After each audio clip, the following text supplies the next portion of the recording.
नमस्कार, आप देख रहे हैं कैपिटल टीवी और मैं हूं आपके साथ वक्ता। खबरों की खबर में आपका स्वागत है। खबरों की खबर में आज बात होगी उत्तर प्रदेश की, यूपी चुनाव की और किसान आंदोलन के अगुआ रहे राकेश टिकैत की, जो अब ये मान चुके हैं कि यूपी में एक बार फिर से योगी राज आने वाला है। सपा, आरएलडी और कांग्रेस भी फिर से बड़ी हार होने वाली है। जिनका समर्थन, जिनके लिए कैंपेन खुद राकेश टिकैत ने किया, ऐसे में राकेश टिकैत के सुर अब बदले नजर आए। उत्तर प्रदेश समेत 5 राज्यों पंजाब, उत्तराखंड, मणिपुर और गोवा में विधानसभा चुनाव हो रहे हैं। इन चुनावों से ठीक 1 माह पहले 3 कृषि कानून वापस हुए थे, जब पीएम मोदी ने उन कानूनों को वापस लेने की घोषणा की थी। उसके कुछ दिन बाद लगभग 1 साल से चल रहा किसान आंदोलन खत्म हो गया था, वो भी बहुत ही खींच के बाद, क्योंकि किसान आंदोलन के नाम पर कथित किसान नेता राकेश टिकैत नए पेच फंसा रहे थे, सरकार को ब्लैकमेल करने की कोशिश कर रहे थे। खैर, जैसे तैसे सड़क से उठकर घर पहुंचे, कुछ दिन आराम किया, उसके बाद चुनाव का ऐलान हो गया।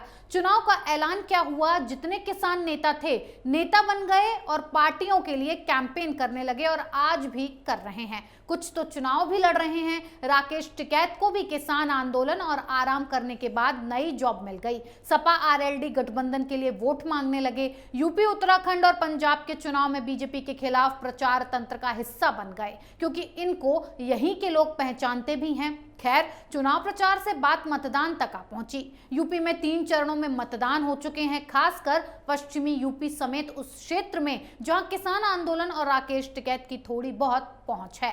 अब शायद इस दौरान राकेश टिकैत को भी बात समझ में आ गई कि हाथ पैर मारने से कुछ नहीं होने वाला है। यूपी में एक बार फिर योगी सरकार आ रही है और शायद यही कारण है कि राकेश टिकैत खुद को बचाने के लिए, योगी से, बुलडोजर से बचने के लिए नई जॉब की तलाश में निकल पड़े हैं। एक बार फिर एक नए आंदोलन को जन्म देने की तैयारी में हैं। ये हम नहीं कह रहे हैं, बल्कि खुद राकेश टिकैत कह रहे हैं। भारतीय किसान यूनियन के राष्ट्रीय प्रवक्ता राकेश टिकैत ने एक बार फिर से देश भर में जाने का ऐलान किया है। उन्होंने भारत सरकार पर वादा खिलाफी का आरोप लगाया है, साथ ही सरकार को किसानों का विश्वास न तोड़ने की नसीहत भी दी है।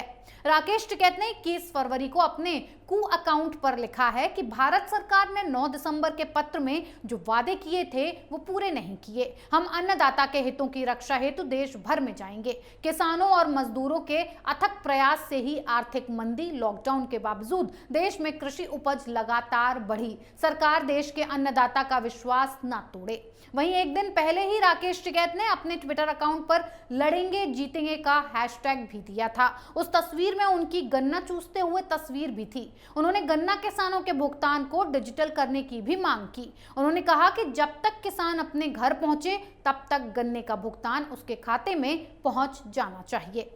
आपको बात समझ में आ गई होगी। दरअसल ये व्यक्ति बहुत ही चालाक है। यूपी चुनाव में इसकी दाल नहीं गली और गलने की बात कौन करे, काली हो गई। अब ये कथित किसान नेता 2024 चुनाव की तैयारी में जुट गए हैं, क्योंकि साल 2024 में पूरे देश में लोकसभा चुनाव हैं। अच्छा है, यूपी पंजाब विधानसभा चुनाव के लिए जब 1 साल आंदोलन हुआ, तो लोकसभा के लिए तो 2 साल बनता ही है। लेकिन राकेश टिकैत ने यह नहीं बताया कि अब किस बात के लिए आंदोलन करेंगे। अब उनकी एक बात समझ में आई है कि किसान के गन्ने के पैसे मंडी से घर पहुंचने से पहले उनके खाते में आ जाएं। मांग तो सुनने में अच्छी लगती है, लेकिन इसका प्रैक्टिकल टफ होता है। साथ ही एक सवाल ये भी है कि राकेश टिकैत से कि क्या सिस्टम को ये डंडे के जोर पर चलाना चाहते हैं। टिकैत साहब, ये सरकार है, सबके लिए सिस्टम है। अगर उस सिस्टम में सुधार न हुआ तो सवाल करना अच्छा लगता है, लेकिन आप तो उसके लिए प्रचार और पैरवी कर रहे हैं। जो अपनी सरकार में किसानों को पैसा देता ही नहीं था, गन्ना तो छोड़िए, गेहूं के भी पैसे नहीं मिलते थे, चीनी मिल बंद हो गए थे और आप उसी समाजवादी पार्टी के सिपाही बने फिरते हैं। ये कैसी नीति है? साथ में उस व्यक्ति के हैं जो गुंडों और माफियाओं के साथ था और मांग कर रहे हैं मोदी और योगी सरकार से। यानी आप भी समझ चुके हैं कि सरकार आएगी योगी की ही। अब बात करते हैं राकेश टिकैत के हाल फिलहाल दिए गए बयान की। इन हाल के दिनों में राकेश टिकैत ने सिर्फ और सिर्फ राजनीतिक बयान दिए हैं, जो सिर्फ चुनाव को लेकर दिए गए हैं। हाल ही में कवि कुमार विश्वास ने दिल्ली के सीएम अरविंद केजरीवाल पर एक बड़ा और गंभीर आरोप लगाया था। उन्होंने अरविंद केजरीवाल की जमीन हिलाकर रख दी थी। विश्वास ने कहा था कि अरविंद केजरीवाल खालिस्तानी समर्थक हैं। उन्होंने कहा था कि वो पंजाब के सीएम बनेंगे या फिर अलग देश यानी कि खालिस्तान के पीएम बनेंगे। इस बयान के बाद पूरे पूरे देश में हंगामा मचा। इस पर राकेश टिकैत ने अरविंद केजरीवाल का बचाव करते हुए कहा कि केजरीवाल आंदोलनकारी तो हैं, लेकिन ऐसे लगते नहीं हैं। कुमार विश्वास तो इनकी पार्टी में थे, उन्हें राज्यसभा मिल जाती तो वो ये आरोप नहीं लगाते।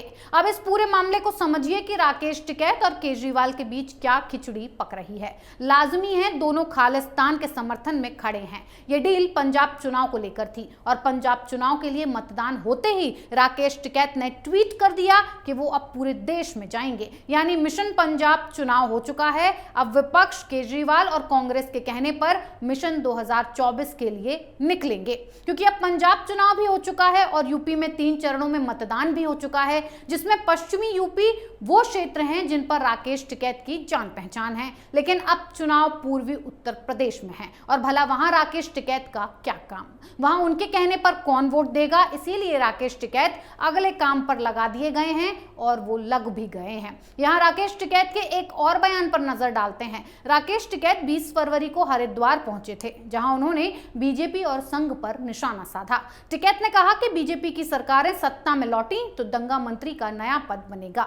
उनका यह निशाना लखीमपुर घटना और केंद्रीय राज्य मंत्री अजय मिश्रा टेनी को लेकर था। भारतीय किसान यूनियन के राष्ट्रीय प्रवक्ता 1 दिवसीय दौरे पर हरिद्वार गए थे। उन्होंने कहा कि चुनाव के बाद अगर भाजपा की सरकार आई तो यहां नई पोस्ट दंगा मंत्री की निकलने जा रही है। नागपुर से इसको लेकर ऑर्डर आ गया है कि दंगा मंत्री की एक पोस्ट और निकाली जाए। टिकैत ने कहा कि वो मंत्री गृह मंत्री के नीचे तीसरी पोजीशन पर अपना काम करेगा। किसान नेता ने आगे कहा कि दंगा मंत्री से बयानबाजी करवाई जाएगी, क्योंकि इनको सबको बयान देना पड़ता है तो सारे बदनाम हो जाते हैं। इस नई कवायद में कम से कम एक नेता ही बदनाम होगा। टिकैत का कहना था कि बीजेपी की सबसे बड़ी प्राथमिकता हिंदू मुस्लिम के बीच भेदभाव पैदा कराना है। इससे पार्टी को चुनाव में फायदा मिलता है। जब तक ऐसे नहीं होता तब तक ये लोग बेचैन रहते हैं। राकेश टिकैत ने चुनाव में जनता को सचेत करते हुए कहा कि वो झूठे वादों में न फंसे। हिंदू मुस्लिम जिन्ना पाकिस्तान जो शब्द आते हैं ये 2.5 महीने के पैरोल पर आते हैं, लोग इनमें ज्यादा न फंसे। रोजगार स्वास्थ्य जैसे मसलों पर प्रत्याशी से प्रश्न जरूर करें। टिकैत ने कहा कि किसान आंदोलन का फर्क चुनाव में पड़ना निश्चित है। अगर ईमानदारी से चुनाव होते हैं तो भाजपा को नुकसान होगा। किसान बीजेपी के साथ नहीं है। उनका आगे ये भी कहना था कि चुनाव में कई फैक्टर कार्य करते हैं, जातिवाद धर्म इन सब का फर्क पड़ता है, लेकिन फिर भी 5 राज्यों के लिए हो रहे चुनाव में बीजेपी को ही नुकसान होगा। लखीमपुर कांड के आरोपी आशीष मिश्रा के 3 महीने में ही जेल से बाहर आने पर टिकैत ने कहा कि सरकार को जिस तरह की पैरवी करनी चाहिए थी वैसी नहीं की गई। गरीब आदमी अपनी पैरवी नहीं कर सकता तो सरकार क्या मुजरिमों को छोड़ने का काम करेगी? क्या कोर्ट में भी तथ्य भी पेश नहीं किए जाएंगे? उनका कहना था कि मोदी सरकार टेनी को बचाने के लिए शिद्दत से काम कर रही है। राकेश टिकैत को मुजफ्फरनगर दंगों पर भी बोलना चाहिए, वो तो वहीं से हैं। उनको ये भी बताना चाहिए कि अगर सपा की सरकार आई तो दंगा और दुष्कर्म मंत्रालय बनेगा। सच्चाई यह है कि राकेश टिकैत को न किसानों से मतलब है ना ही आवाम से। उन्हें मतलब है तो सिर्फ और सिर्फ चुनाव से। खुद तो कई बार चुनाव हार चुके हैं, इसीलिए दूसरे के कंधे पर चढ़कर आगे जाना चाहते हैं, जैसे किसानों के कंधे पर बंदूक रखकर सरकार को ब्लैकमेल कर रहे थे। खुद तो नेता बन गए, हवाई चप्पल से हवाई जहाज में चले गए, लेकिन वो किसान आज भी अपने खेत और खलिहान में ही हैं। आपकी इस पर क्या राय है? हमें कमेंट बॉक्स में कमेंट करके जरूर बताएं। तब तक के लिए बने रहिए कैपिटल टीवी के साथ। नमस्कार।